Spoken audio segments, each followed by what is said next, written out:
Good day, everyone. Welcome to this third of 4 webinars on managing organizational risk in a pandemic presented by Forrest & Company. My name is Jason Legere, and I'll be moderating today's session. From a logistics standpoint, we are recording this session, and a link to the session will be provided at a later date. As before, we have set aside time at the end of the session for questions, so please use the Q&A feature in Zoom to type your questions, and I will read them off to Marc. Please note that any questions you ask, as well as any poll responses you give throughout the session, are all captured anonymously. Your presenter today is Marc Tassé.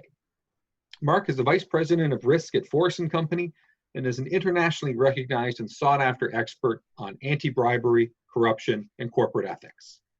He teaches at multiple Canadian universities, has presented to parliamentary committees on areas of money laundering, proceeds of crime, and also maintains a varied client list. So Marc, once again, welcome. We look forward to your insights and comments, and it's over to you.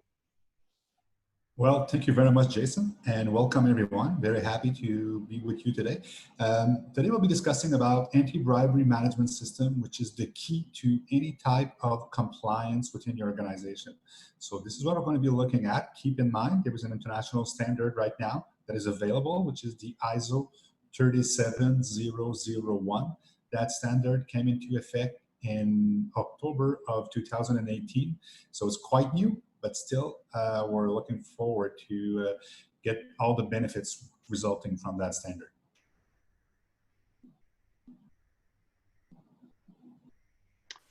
Okay, so this is our first poll of the session, and I would ask you, does your organization have an anti-bribery management system?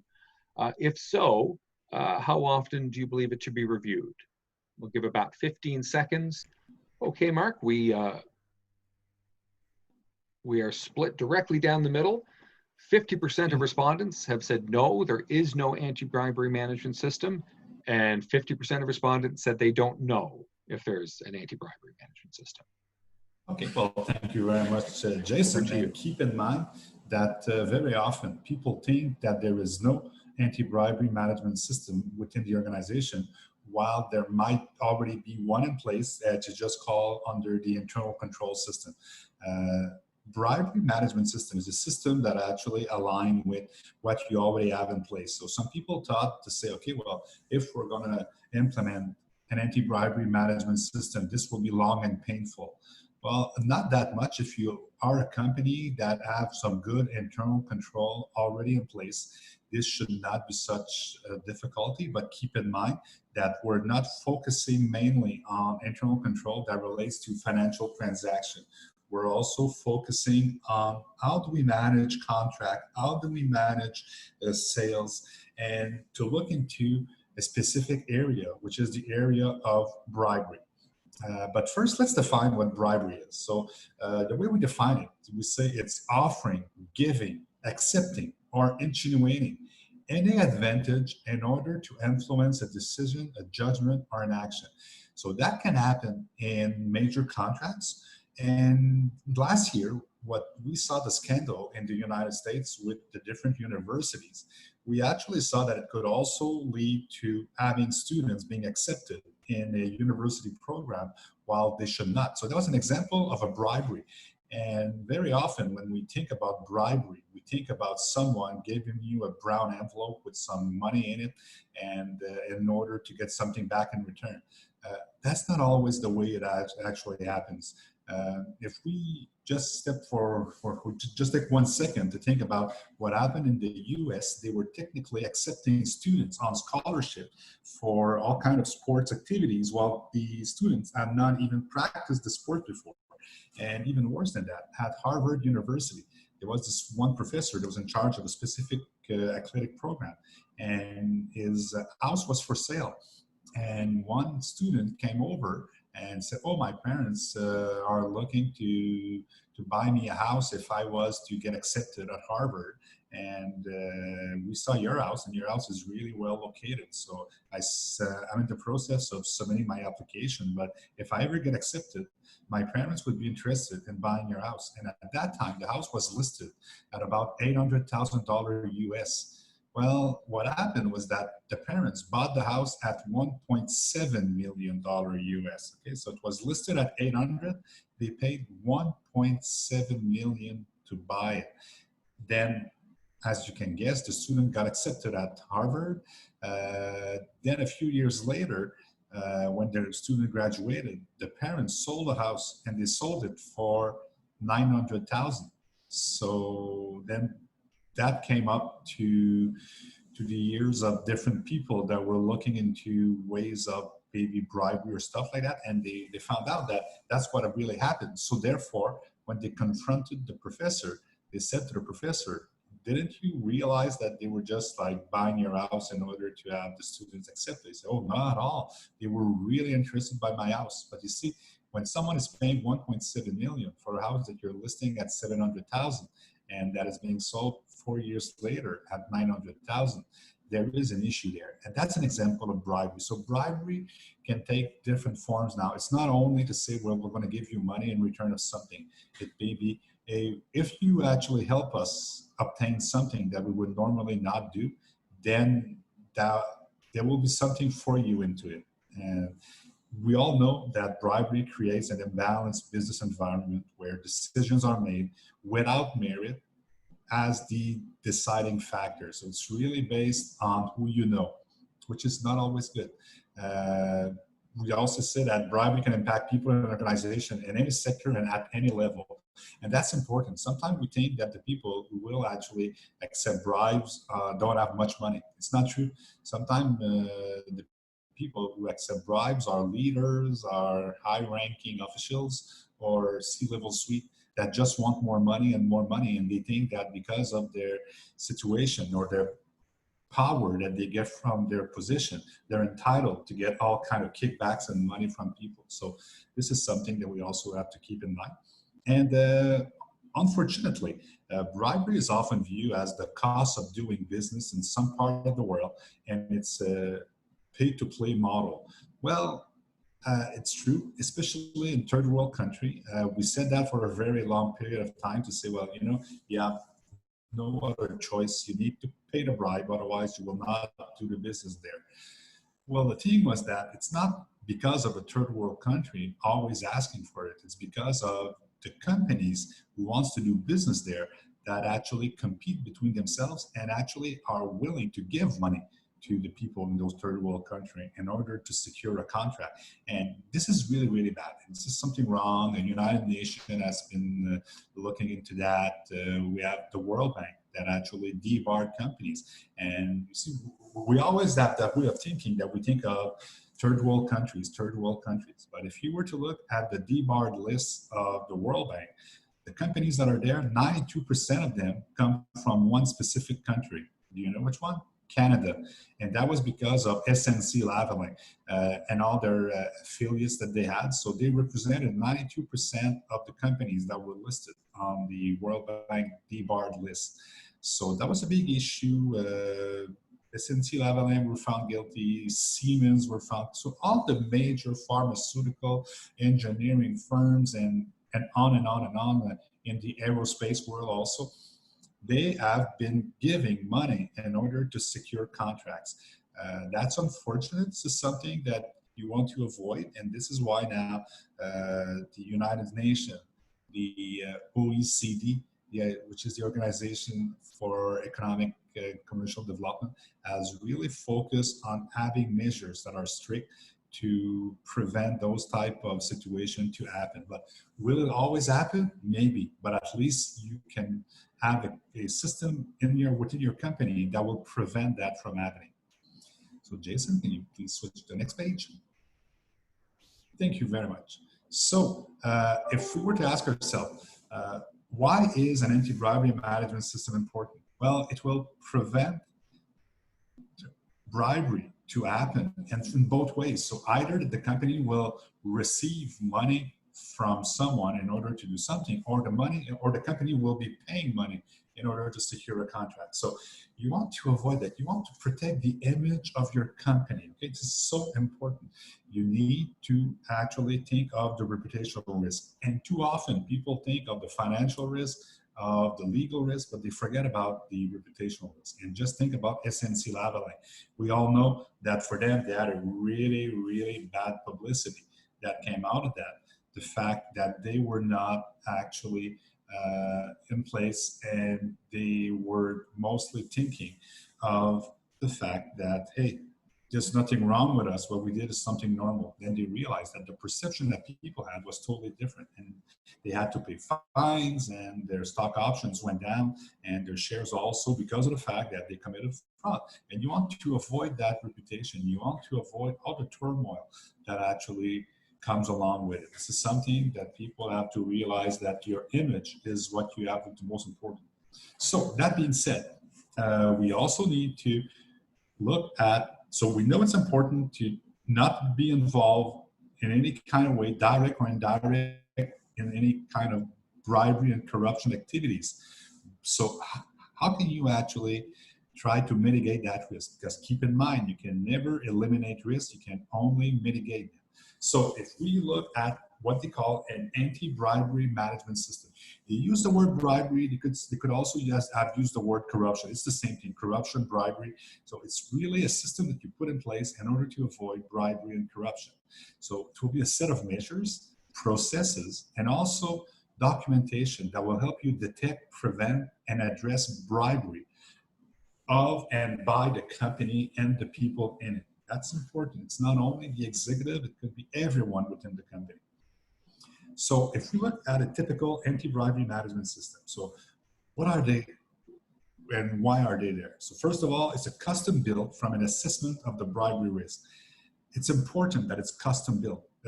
Very often people will have a tendency to be looking into it and say, well, we don't have that much risk of bribery, or we're just going to take one that comes from someone that we know that have a very good anti-bribery management system policy, or even more than that, the anti-bribery management system, we're just going to copy it.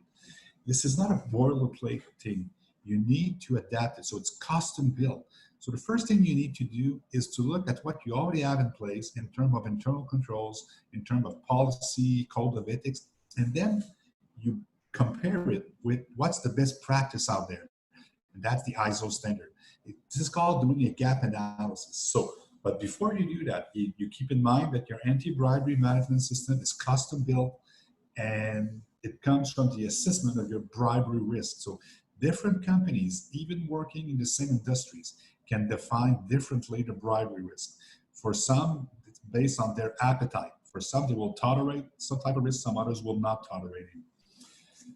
It also applies to all kind of organization and all size and complexity. You need to communicate, and you need to make sure that all of your employees and also all of your third parties, so these your agent, your suppliers around the world that actually represent you or do business with you, they do understand that you will not tolerate to participate in any type of business that involves bribery and corruption. It will also have to align with the applicable laws of the different countries or the different provinces in which you operate.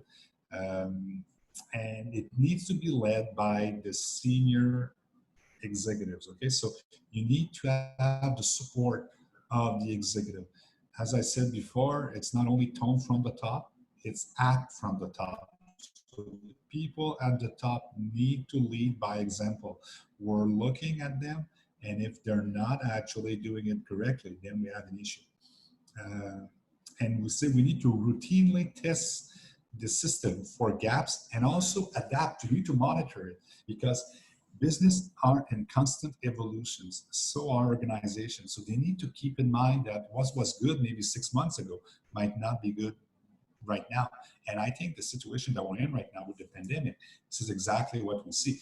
There was a lot of internal control that were in place maybe in December, but now in July, they're not either relevant anymore, they're not there anymore, or the people who are supposed to monitor them are not there anymore. So we need to realize the high level of risk, but we also need to adapt very, very quickly.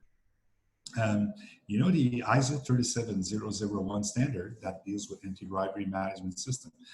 As I said before, it came into effect only in 2018, and well, it's 2017, 18, depending to who you're talking to, but still, the first company that ever got certified to become a ISO 37001 certified company was a company in Italy, and they got their certification. And about 3 months later, the chief executive officer was arrested for committing fraud and bribery. And the media actually jumped on that story and said, hey, what is it good to be certified under ISO 37001 when the company gets certified and all of a sudden the CEO get arrested? Well, some people thought it was bad, but I will say something. What is important is the fact that they actually flip it over and said, you know what, this is positive. It means that the employees received the training that came along with the anti-bribery management system, and the employees noticed that there was something that was going on within the company that have not been detected so far, but there was something ongoing that was bad, and it turns out that it was true, and the system was in place in order to detect it once the employee reported it. So you will see once you decide to have an anti-bribery management system, it's so important to communicate it and to make sure that your employees understand it, because they became the integrity agent. So they become the people that actually will look up and look at different way of transactions or the way that business is being done. And they will say, you know what, there's something wrong with that. That looked like a kickback. That looked like a bribe. That looked like corruption. So you need them, because it's not true that your chief compliance officer can oversee everything. He needs the support of people that will be ambassadors, people that will be compliance officers, even though they don't have the title. They're employees who care about ethics. So the anti-bribery management system really allows that, and that's something very, very positive. Okay, can you switch to the next slide, please, Jason? Okay, so why is the anti-bribery management important?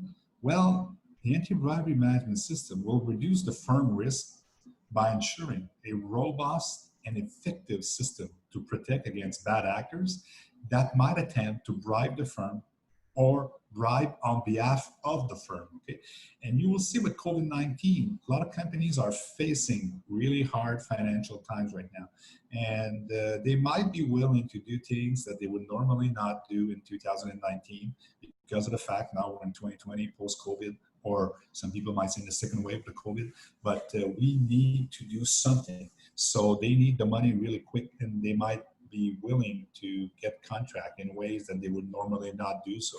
And that would be by giving a kickback to the people, to the job donors, or to the employees of the job donor. Because keep in mind, when we're talking bribery, we're not talking collusion. Collusion is when two suppliers actually sit down together and decide how much they're going to charge the company. That's collusion. Corruption means there is one actor from the suppliers and one actor is from the job donor. So it's an employee of the company that actually required a service that will get something in return in order to award the contract to a specific entity.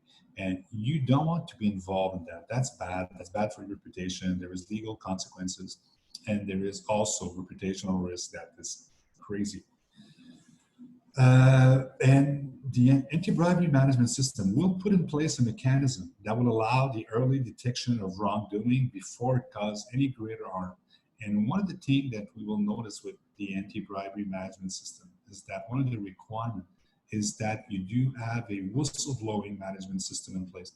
Whistleblowing meaning when people see things happening, it can be your employees, it can be your suppliers, it can be your client, but whoever sees something wrong happening, or at least they perceive it as being wrong, they need to report it, but they need to be a mechanism that actually will take the intake that people will say, okay, well, we think that there is a situation that is ongoing, and you need to investigate about it and look at the facts, come up to a come up to a conclusion, and then decide what's the next step is. Do you want to get the law enforcers involved? Do you want to settle that internally? Do you want to go criminal? Do you want to go civil? So there is different possibilities available, but at least there is a mechanism that is in place in order to prevent, to detect, and to correct. So that's really important.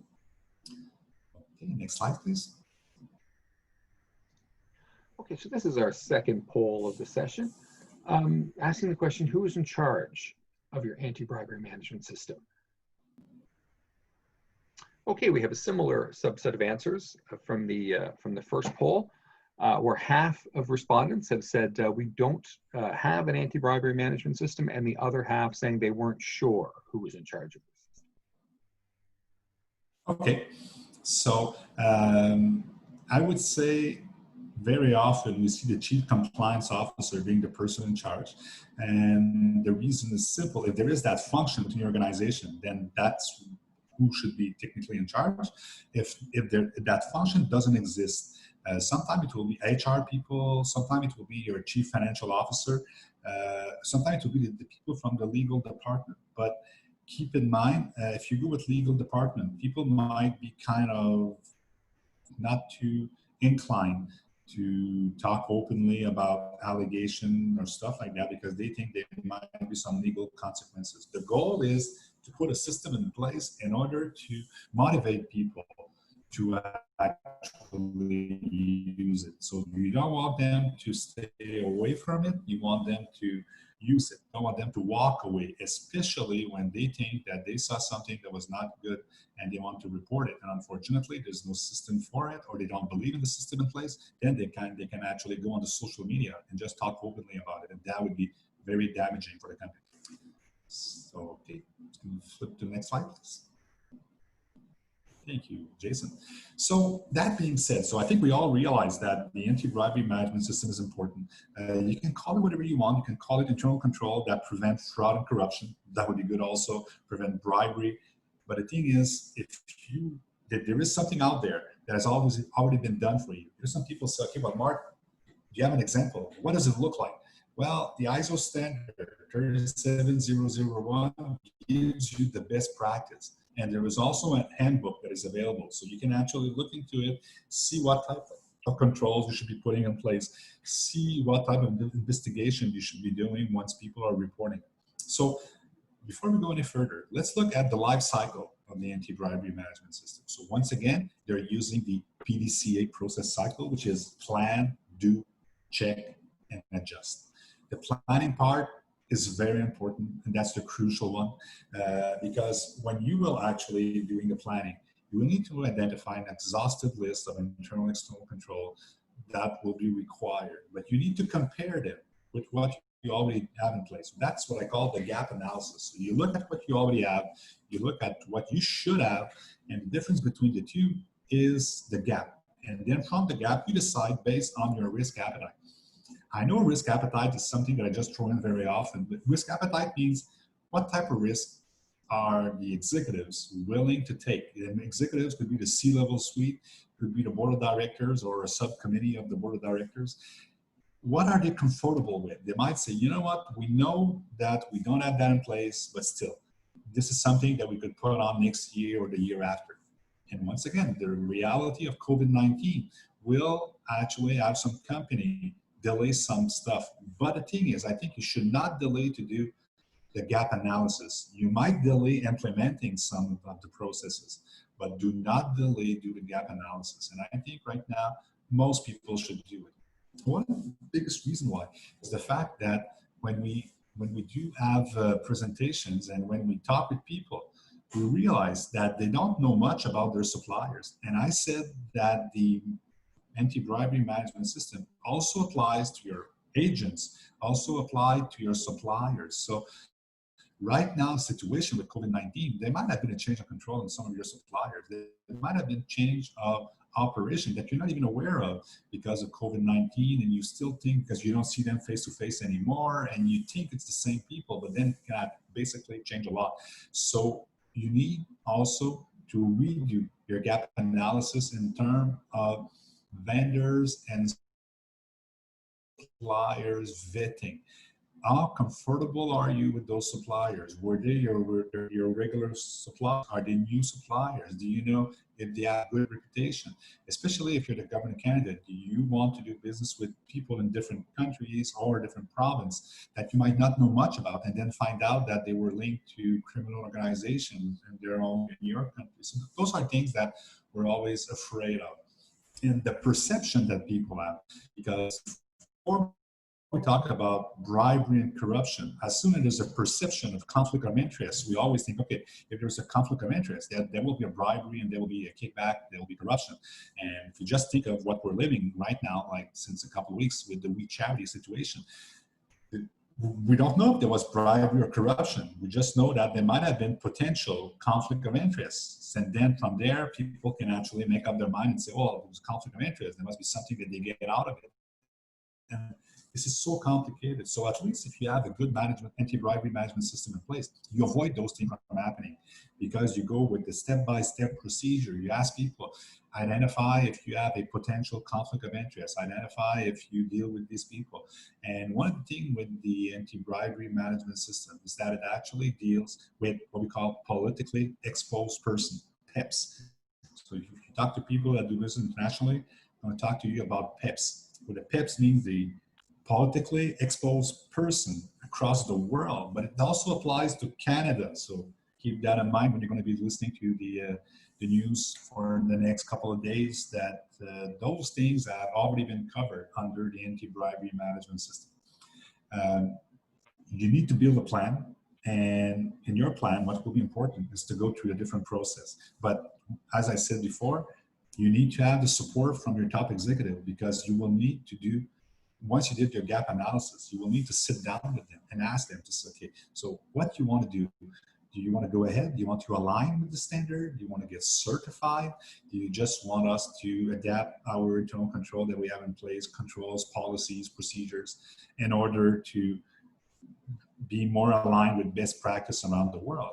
And I think this is why this process is so much fun, because you compare what you have with best practice, but it doesn't mean that if you're not 100% aligned with best practice, that what you're doing is wrong. It just shows that there is always ways for improvement. So we can flip to the next page, please, Jason. Thank you very much. So if we look at the ISO in a very high level structure, we have to keep in mind that it's a 45-minute webinar, so I can only go really, really quickly and high on everything. But the thing is, let's focus on the steps 4 to 10. So if you are to consider having an anti-bribery management system, first thing to do, I would say, define the scope, normative reference, and the terms of definition. That's good. But then look at the context of the organization. That's so important. In which countries are we operating? In which industry are we operating? There's some countries that are more at risk, some industries that are more at risk. You might say, well, Mark, how can I know about corruption? Well, there is something that is prepared on an annual basis by the Transparency International. It's called the Corruption Perception Index. So keep in mind, it's corruption perception. We use the word perception index, and then we list every type of countries in the world. And then from for those countries, we define a corruption perception index. So in countries in which there is a big risk of corruption versus some which is a lower risk of corruption. But keep in mind, internationally right now, out of about 200 or 187 countries that are being rated, Canada is number 12. But if you read our newspapers, well, you will think that we're probably a big corrupted country, and especially Quebec. But the thing is, it's not totally true, but it's not totally untrue. So at the bottom, we have countries in which there is a lot of political instability, when there is war. We have countries, if you look at the list, you'll see, and I'm not going to name them because I don't like to do the naming and shaming, but you can look at it. You go under Transparency International and you look for the Corruption Perception Index, and that will tell you which country in which there is a higher risk of corruption. But as I pointed out, keep in mind that it's not because we're number 12 that there's no risk of corruption. It just means that maybe the way they evaluated it, they thought we were less riskier, but there's still risk. We all, as I pointed out before, we can always mitigate risk, but we can never eliminate risk. So the context of the organization and the operation, look at the leadership. Do the leadership support that? Do the leadership actually act accordingly? If you look at your leadership and you realize that they're wheelers and dealers and they try to make deals and try to make money at every kind of possible way, and there's narcissistic sociopath type of personality, well, be careful. It doesn't mean don't put it in place, but I would say have some very strict and robust controls in place in order to avoid, because you know the risk is there.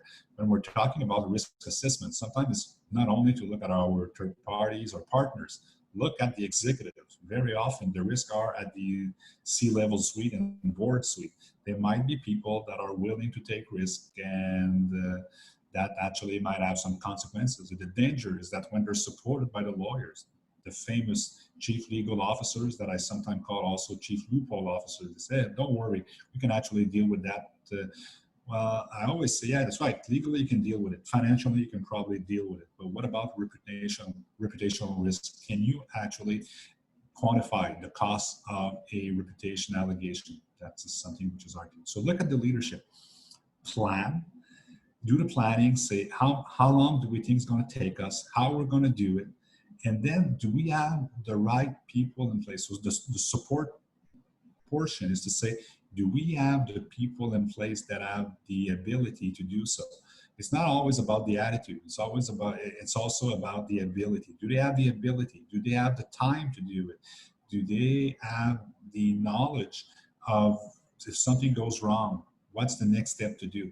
Because there's some people that are really, really good at reading to you guidelines and procedures. But if you challenge them to say, okay, well, what does that mean? Then they don't know. But they know exactly what it looks like, but they don't know how to explain it. They don't understand what the loopholes might be. And when I say support me, make sure that you have people that are there to actually identify maybe the loopholes or the weakness in your internal control or your system that you have in place. If we also look at the operation, can you actually do it without stopping all the regular activities of the company?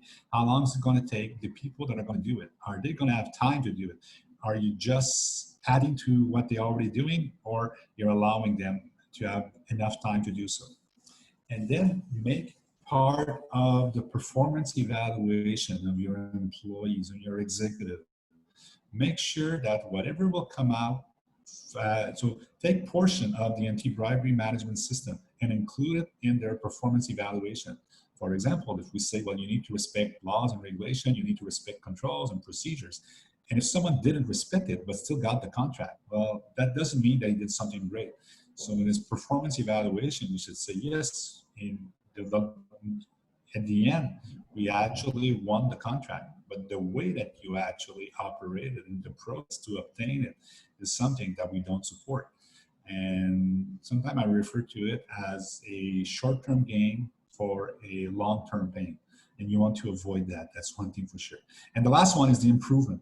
How can you improve it? How can you improve whatever you have in place right now and in terms of internal control? And also if you look at your anti-bribery management system, how can you improve it? How can you make it better? Because the goal is not just to say, okay, well, we got certified. Because keep in mind that every 3 years, if you want to go down that route to say we want certification, well, every 3 years, you're going to have to go through the process again and get recertified. So that's something that is important also. Can you skip to the next slide, please, Jason? So what's next? Well, I would say assess your anti-bribery plan through the lens of your risk culture, your legal requirement, and also your commitment.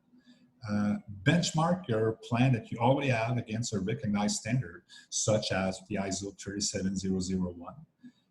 Communicate the plan and educate all relevant parties on the details of the plan. That's important. Make sure that everyone knows and they totally understand. And monitor it on a frequent basis. So do some checking, do some audit, update your program. So take it as something which bring added value for the company. Take the ownership of it and say, you know what, this is something great, it helps us. Avoid when people are telling you, well, this is only additional red tape.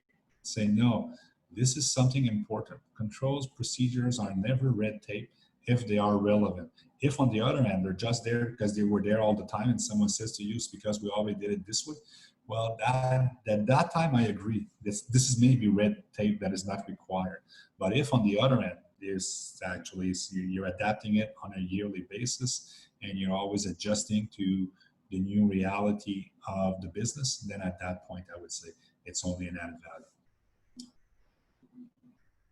Can you get to the next slide, please, Jason? Thank you very much. So at this time, I am open to answer the questions. I know I got about 10 minutes left, so feel free to ask me any kind of question, and I'll try to answer it as much as I can.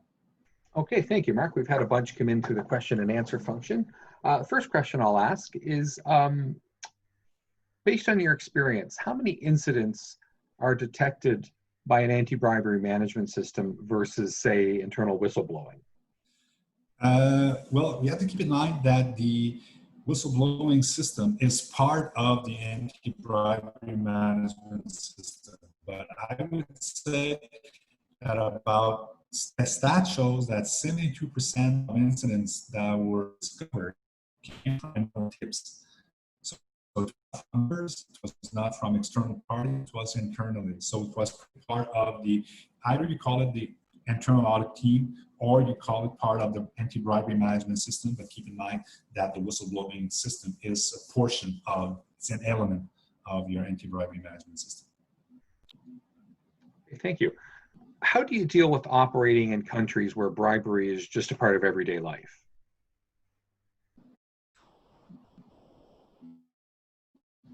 First thing is you need to actually strong statement that you will not participate in that type of behavior and that you prefer to not do business in the country. You need to be one of the first person to admit it.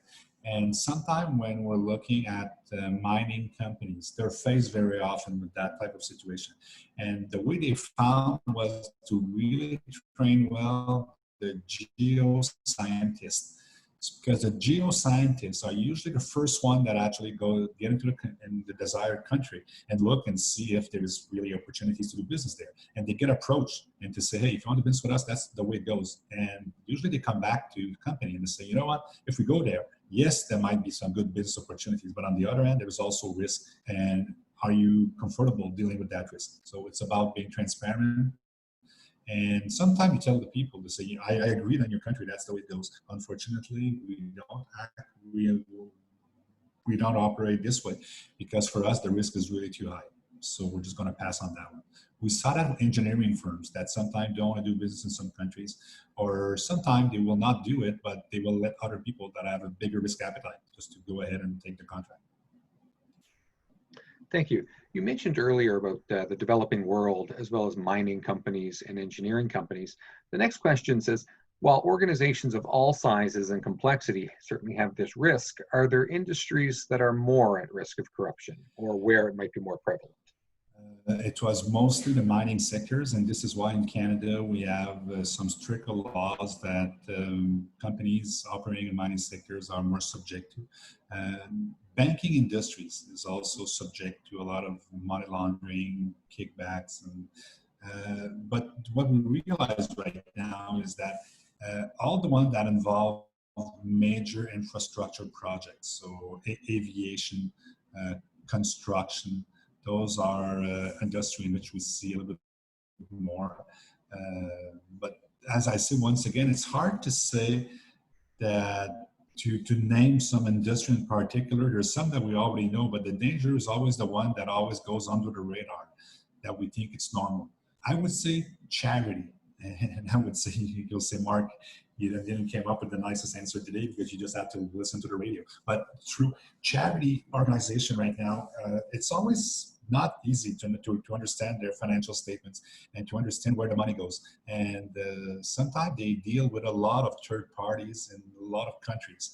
And they might actually, without even knowing sometimes, or without even wanting to, they might be a part of bribery and corruption.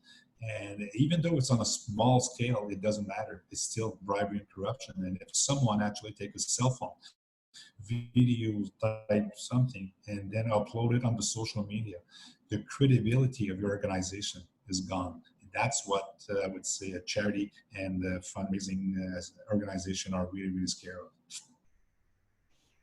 Thank you. How do you think the pandemic has impacted the likelihood of bribery? Oh, it has increased it for sure, because of the fact that people can rationalize doing things wrong that they would not have normally done. So the rationalization from the bad actors, that's the first thing. The second thing is also the fact that there is less control within companies, because some organizations decided to take the people that were looking into controls and to say, you know what, we're actually going to outsource it, or we're just going to actually put that aside for a while, and we're going to work on what is more urgent. So the risk appetite of some organization has increased. And the complexity also of knowing who you're doing business with, and especially also because of the fact that we're in a situation that we call a state of emergency. And if we look at the contract of We Charity, there was some procedures in place and procurement and everything, but then when it actually we're in a situation of crisis, state of emergency, then those things comes down. So it's hard. So people will have to realize that when they're going to be looking at the We Charity situation, we were in a situation of crisis. So all the normal steps and procedures might have not been followed, but it might not be wrong. So there's always very conflictual situation that comes in place when we have some crisis, because of the fact that you can award contract directly. And so if you can sole source and you can award contract directly, you can be sure that the people, the job donors, will be approached by bad actors who wants to get it at any kind of cost. Okay, thank you. And our final question is, are there nuances in anti-bribery legislation where small bribes may not be tolerated, but law enforcement chooses not to prosecute them, versus big bribes? Okay, a couple of things. Before 1999, you were allowed to deduct as a business expense paying bribes in Canada. It only changed after 1999. So that's actually 1998. So since 1999, now it's something illegal. And there were always, you're right, there were nuances when people were saying if it's only a small gift that you receive, it doesn't really matter. In October of 2019, this had changed. Now it doesn't really matter how much. So all the public servants are fully aware that they cannot accept any kind of gift. It doesn't really matter. It's only $20. It's only $40. You cannot accept it. We don't put a limit anymore. And you will see in some companies in their code of conduct, there will be a section on which to say gift and hospitality. Sometimes they'll put a number like $50, $100, $200, but you still need to report it. So even though if you gave only $50, you need to report it. But if you ever had to deal with some public servant right now that are either federal or provincial public servant, try to buy them a coffee. They will not accept it. And it's all good and anything wrong with it, but they just want to make sure that there is no perception of fraud, corruption, bribery, or conflict of interest. Okay, thank you very much. That brings us to the end of the question and answers. So before I move on to the logistics piece, Marc, I'd like to thank you very much for your insights today. And do you have any closing comments for us? Yes, I do. What you just listened to for the last 40 minutes, I actually went through a lot of stuff in a really, really quickly pace. Keep in mind, this is something that is important. If you want to talk about it, we're there. It's our pleasure to help you, to assist you, to inform you. That's part of our role. And I would say don't put that aside to say, okay, this is something good, and maybe sometime whenever I'll have some free time, I'll do it, because you'll never have the free time. I would say the first thing to do is to go look into the ISO standard, talk with us, and then maybe do a gap analysis. Look at what you already have. You don't need to change anything so far, but just benchmark what you already have in place. And as I say, it might not be called anti-bribery management system. It can just be called your internal control procedures. Benchmark what you have with what are the best standards out there right now. And if you do so, you'll see there is an added value really, really quickly. You just need to have a little assistance in order to do it. You don't even need to do it yourself. You can ask people to do it for you. But if you want to do it yourself, just have us assist you and guide you along the way. And then you'll be able to see the benefit, which I think is probably one of the best things that a company can do in time of crisis. Okay, well, thank you very much, Marc. And thank you very much to all of you for your attendance today. We really enjoyed Marc's insights, so we certainly appreciate you offering it up. For further information, as Marc said, feel free to reach out. You can reach us via email at info@forrestandco.com or access us via our website at www.forrestandco.com. As I mentioned earlier, there will be a recording of the event, and the link for that will be emailed to you all soon. And I would invite you to join us for our final session on risk 1 week from today, where Marc will inform us about whistleblower management systems, and that's at 11 a.m. Eastern 1 week from today. So thank you again for your time, for your questions. Have a pleasant day, and take care, everyone.